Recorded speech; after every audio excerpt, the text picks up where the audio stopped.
Hello friends, आप सभी का एकलव्य कॉम्पिटिटिव क्लासेस के यूट्यूब चैनल पर स्वागत है। मैं अभिषेक कुमार पांडे आप सभी का स्वागत करता हूं। आज हम लोग डिस्कस करेंगे 14 अगस्त 2020 का मोस्ट इंपोर्टेंट करेंट अफेयर्स, जो कि हिंदी माध्यम में रहेगा। करेंट अफेयर से रिलेटेड एक डेली सेशन सुबह 5 बजे एकलव्य कॉम्पिटिटिव क्लासेस के यूट्यूब चैनल पर मिल जाएगा।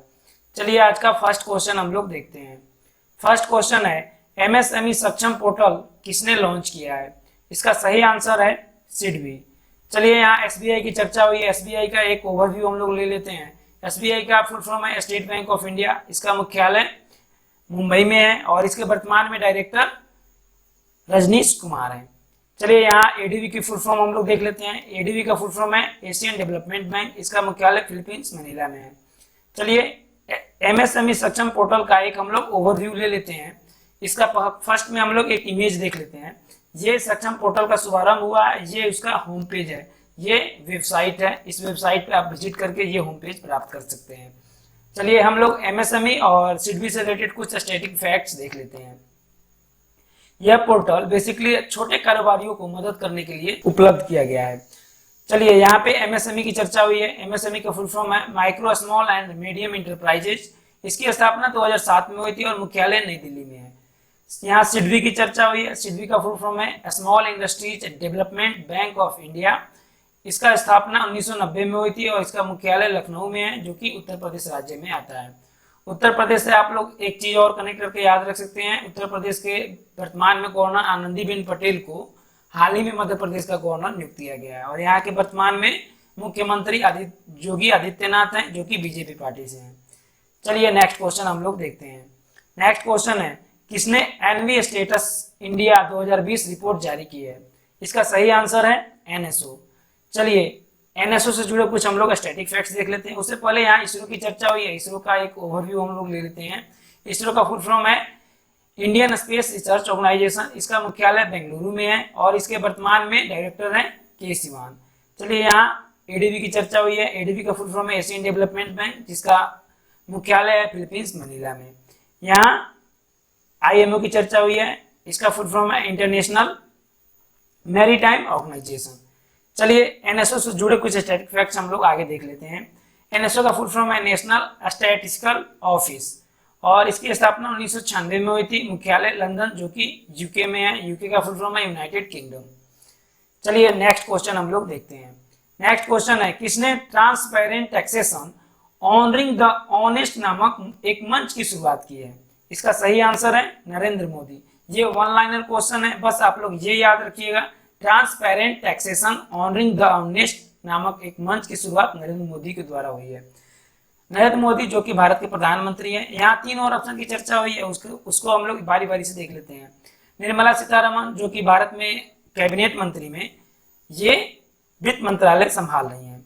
यहाँ थर्ड ऑप्शन है नरेंद्र सिंह तोमर, जो कि वर्तमान में कृषि मंत्रालय संभालते हैं। और यहाँ फोर्थ नंबर ऑप्शन है पीयूष गोयल, जो कि वर्तमान में रेलवे मंत्रालय देखते हैं। चलिए नेक्स्ट क्वेश्चन हम लोग देखते हैं। फोर्थ नंबर क्वेश्चन है, विश्व अंगदान दिवस कब मनाया जाता है? इसका सही आंसर है 13 अगस्त। चलिए यहाँ 3 और ऑप्शन की चर्चा हुई है, वो बारी बारी से हम लोग देख लेते हैं। यहाँ 9 अगस्त की चर्चा हुई है। 9 अगस्त 1945 को नागासाकी पर एटम बम की हमला किया था अमेरिका द्वारा। तभी से ये नागासाकी दिवस के रूप में सेलिब्रेट करते हैं, ताकि वहां के लोगों को हम लोग एक सहानुभूति प्रकट कर सकें। सेकेंड ऑप्शन है 15 अगस्त, जो कि भारत का इंडिपेंडेंस डे है। और यहाँ सी नंबर ऑप्शन है 29 अगस्त, जो कि खेल मंत्रालय द्वारा खेल दिवस के रूप में हम लोग इसको मनाते हैं। ये मेजर ध्यानचंद के उपलक्ष्य में मनाया जाता है। ये भी वन लाइनर क्वेश्चन है, सिर्फ आप लोग को इतना याद रखना है, विश्व अंगदान दिवस कब मनाया जाता है? तो 13 अगस्त। चलिए नेक्स्ट क्वेश्चन हम लोग देखते हैं। नेक्स्ट क्वेश्चन है, किस राज्य ने नगर निगम के शहरी निवासियों को वन अधिकार पत्रक प्रदान करने वाला प्रथम राज्य बन गया है? यानी भारत का प्रथम राज्य वो है। इसका सही आंसर है छत्तीसगढ़। चलिए छत्तीसगढ़ से जुड़े कुछ स्टैटिक फैक्ट्स देख लेते हैं। उससे पहले हम लोग गुजरात, केरल और पंजाब के बारे में थोड़ा थोड़ा चर्चा ले लेते हैं। गुजरात जो कि बीजेपी शासित राज्य है, यहाँ के मुख्यमंत्री विजय रूपाणी हैं। ये केरल जो कि भारत के मैप में नॉर्थ और वेस्ट में आता है, यानी यहाँ पे इसका अस्तित्व है। पंजाब जो कि हड़प्पा सभ्यता से काफी जुड़ा हुआ शहर है, यहाँ 5 नदियों का संगम है, यह 5 नदी यहाँ से बहता है। यहाँ गुजरात और छत्तीसगढ़ से आप लोग एक और चीज कनेक्ट करके याद रख सकते हैं, ये दोनों राज्य से कर्क रेखा होकर गुजरती है। चलिए छत्तीसगढ़ से जुड़े कुछ स्टैटिक फैक्ट्स हम लोग और आगे देख लेते हैं। छत्तीसगढ़ की यहाँ चर्चा हुई है। छत्तीसगढ़ का राजधानी रायपुर है, यहाँ की उच्च न्यायालय बिलासपुर है। ये DLR नंबर है जो कि आप लोग इससे परिचित हैं।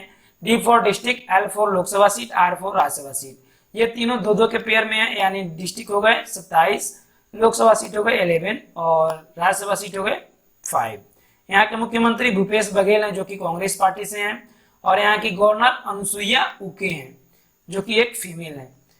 यहाँ उच्च न्यायालय का चर्चा हुई है। उच्च न्यायालय के मुख्य न्यायाधीश PR रामचंद्र हैं। चलिए नेक्स्ट क्वेश्चन की तरफ हम लोग बढ़ते हैं। नेक्स्ट क्वेश्चन है, हाल ही में किस मंत्रालय ने स्वच्छ भारत मिशन अकादमी का शुभारंभ किया है? Most very very important question, आज का सेशन का सबसे इंपॉर्टेंट क्वेश्चन ये रहा है। चलिए इसका सही आंसर है जल शक्ति मंत्रालय। चलिए इस मंत्रालय से जुड़े कुछ स्टैटिक फैक्ट्स देख लेते हैं। उससे पहले यहाँ रक्षा मंत्रालय की चर्चा हुई है। रक्षा मंत्रालय के मंत्री अभी वर्तमान में राजनाथ सिंह हैं, और यहाँ गृह मंत्रालय की चर्चा हुई है। गृह मंत्रालय के मंत्री अमित शाह हैं। चलिए जल शक्ति मंत्रालय के संबंधित कुछ स्टैटिक फैक्ट्स हम लोग देख लेते हैं। जल शक्ति मंत्रालय के मंत्री श्री गजेंद्र सिंह शेखावत हैं, और इनका निर्वाचन क्षेत्र जोधपुर जो कि राजस्थान में है। चलिए नेक्स्ट क्वेश्चन हम लोग देखते हैं। 7 नंबर क्वेश्चन है, किस राज्य सरकार ने अरुणोदय योजना को लागू करने की घोषणा की है? इसका सही आंसर है आंध्र प्रदेश। चलिए इससे जुड़े कुछ और स्टैटिक फैक्ट्स हम लोग देख लेते हैं। सबसे पहले यहाँ 2 और ऑप्शन की चर्चा हुई है, जम्मू कश्मीर। इसका एक हम लोग ओवरव्यू ले लेते हैं। जम्मू कश्मीर के हाल ही में राज्यपाल की नियुक्ति हुई है, उनका नाम मनोज सिन्हा है, और उनके जस्ट पहले गिरीश चंद्र मुर्मू थे जिन्होंने इस्तीफा दे दिया, और उनको भारत के नियंत्रक एवं महालेखाकार परीक्षक के पद पर नियुक्त किया गया है। चलिए बिहार की चर्चा हुई है। बिहार अभी बाढ़ के कारण काफी न्यूज की पोर्शन रहा है, और यहाँ के वर्तमान में गवर्नर फग्गू चौहान हैं, और मुख्यमंत्री नीतीश कुमार हैं जो कि JDU पार्टी से हैं। चलिए इस क्वेश्चन से जुड़े कुछ स्टैटिक फैक्ट्स और देख लेते हैं आंध्र प्रदेश से रिलेटेड। आंध्र प्रदेश की राजधानी विशाखापट्टनम है। यहाँ आंध्र प्रदेश की 3 राजधानियां घोषित हो गई है। ये आंध्र प्रदेश की विशाखापट्टनम जो है वो एक नॉमिकल राजधानी है, कुर्नूल जो कि जुडिशियल राजधानी है, और अमरावती जो कि लेजिस्लेटिव राजधानी है। ये मोस्ट इंपॉर्टेंट है, आप लोग इसे याद रखिएगा जरूर। ये तीनों राजधानी आप लोगों से एग्जाम में पूछ सकता है। चलिए यहाँ के उच्च न्यायालय अमरावती में पड़ता है। ये DLR नंबर यानी D for district, L for Lok Sabha seat, R for Rajya Sabha seat. ये तीनों 2-2 के पेयर में है, यानी डिस्ट्रिक्ट हो गए टोटल 13, लोकसभा सीट हो गए 25 और राज्यसभा सीट हो गए 11। यहाँ के मुख्यमंत्री भी वर्तमान में YS जगन मोहन रेड्डी हैं जो कि YSR कांग्रेस पार्टी से हैं। यहाँ के उच्च न्यायालय के मुख्य न्यायाधीश जितेंद्र कुमार महेश्वरी हैं। यहाँ के गवर्नर वर्तमान में विश्वभूषण हरिश्चंदन है। चलिए नेक्स्ट क्वेश्चन की तरफ हम लोग बढ़ते हैं। नेक्स्ट क्वेश्चन है, पॉजिटिव पे का शुभारंभ किसने किया है? इसका सही आंसर है RBI। चलिए इस क्वेश्चन से जुड़े कुछ और स्टैटिक फैक्ट्स देख लेते हैं। सबसे पहले पॉजिटिव पे के बारे में हम लोग एक डिस्कशन कर लेते हैं। पॉजिटिव पे एक चेक द्वारा भुगतान किया जाएगा जिसमें धोखाधड़ी काफी कम होगी, ये RBI के द्वारा स्टेटमेंट दिया गया है। चलिए RBI से जुड़े कुछ और स्टैटिक फैक्ट्स देख लेते हैं। RBI की स्थापना 1935 में हुई थी, और इसका मुख्यालय कोलकाता में है, इसका मुख्यालय मुंबई में है, और इसके वर्तमान में गवर्नर शक्तिकांत दास हैं जो कि 25वें गवर्नर हैं। चलिए यहाँ 3 और ऑप्शन की चर्चा हुई है, SBI, BOI और CBI। SBI का full form state bank of India, BOI का full form bank of India, CBI का full form central bank of India. ये तीनों का मुख्यालय आप लोगों को मुंबई में पड़ेगा। ये आप लोग इसे कनेक्ट करके याद रख सकते हैं। चलिए नेक्स्ट क्वेश्चन की तरफ हम लोग बढ़ते हैं। आप सभी को ये वीडियो अच्छा लगा हो तो लाइक शेयर सब्सक्राइब जरूर करें, साथ ही साथ बेल आइकन पर क्लिक करके ऑल नोटिफिकेशन इनेबल कर दें, ताकि हमारी नेक्स्ट वीडियो जब भी अपलोड हो आप सभी तक इसकी नोटिफिकेशन जा सके। साथ ही साथ इस वीडियो का PDF जो भी मटेरियल है एकलव्य कॉम्पिटिटिव क्लासेस के YouTube चैनल के इस वीडियो के डिस्क्रिप्शन बॉक्स में मिल जाएगा, या फिर आप लोग टेलीग्राम चैनल को ज्वाइन कीजिए। टेलीग्राम चैनल पर ये सारे PDF मटेरियल सेंड कर दिए जाते हैं। Thank you.